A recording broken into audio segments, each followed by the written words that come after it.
Ya. Nah, kemudian terhadap isu pemilihan kepala daerah atau pilkada yang sedang diproses oleh teman-teman partai politik di parlemen, partai buruh menolak bila mana pilkada dilakukan atau dipilih melalui DPRD.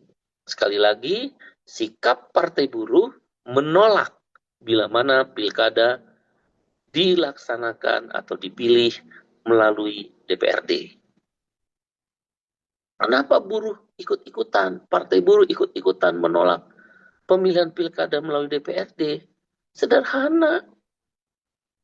Yang menetapkan upah minimum adalah gubernur. Anda bisa bayangkan, kita bisa bayangkan, menurut keyakinan buruh, pilkada dipilih langsung oleh rakyat saja, gubernur yang dipilih oleh rakyat itu berbohong. Tidak takut dengan rakyat. Bahkan berbohong, mencari opini-opini sehingga upah jadi murah. Apalagi kalau gubernur dipilih oleh DPRD provinsi. Maka gubernur hanya tunduk dan takut, tanda petik ya, quote and quote, tunduk dan takut pada DPRD. Dipilih rakyat aja berbohong ketika mengambil keputusan upah minimum. Bahkan patut diduga menggunakan konten media sosial. Nggak mau ketemu sama yang memilih. Apalagi kalau dipilih DPRD. Itu kawan-kawan. Kenapa partai buruh keras menolak pemilihan pilkada itu melalui DPRD? Itu alasan yang pertama. Sama, dalam menentukan upah minimum, gubernur berdasarkan rekomendasi bupati wali kota. Bupati wali kota yang sekarang saja dipilih langsung oleh rakyatnya di kabupaten kota, itu bisa dirubah-rubah oleh gubernur keputusan upah minimumnya. Seperti dalam kasus gubernur Jawa Barat, UMSK-nya.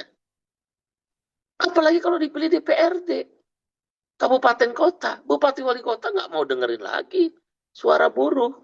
Karena dia tahu, pertama, dia tidak akan dipecat atau diberhentikan oleh rakyat, dipilih langsung saja dirubah oleh gubernur, apalagi kalau dipilih oleh DPRD, merasa aman, sehingga tidak perlu mendengar suara rakyat. Itu alasan yang pertama. Alasan yang kedua,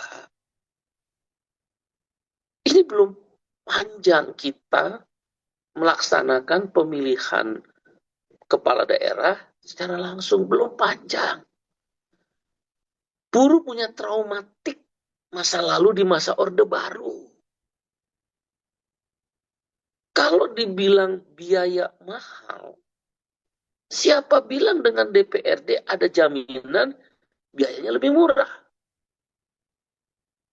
Kita tahu ketika pemilihan betapa satu kursi DPRD patut diduga menurut keyakinan para buruh itu bisa dijual berapa, nilainya makin mahal.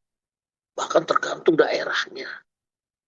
Makin daerah PAD-nya besar, pendapatan asli daerah besar, satu kursi DPRD ketika terjadi pemilihan, menurut keyakinan buruh dan patut diduga, itu mahal.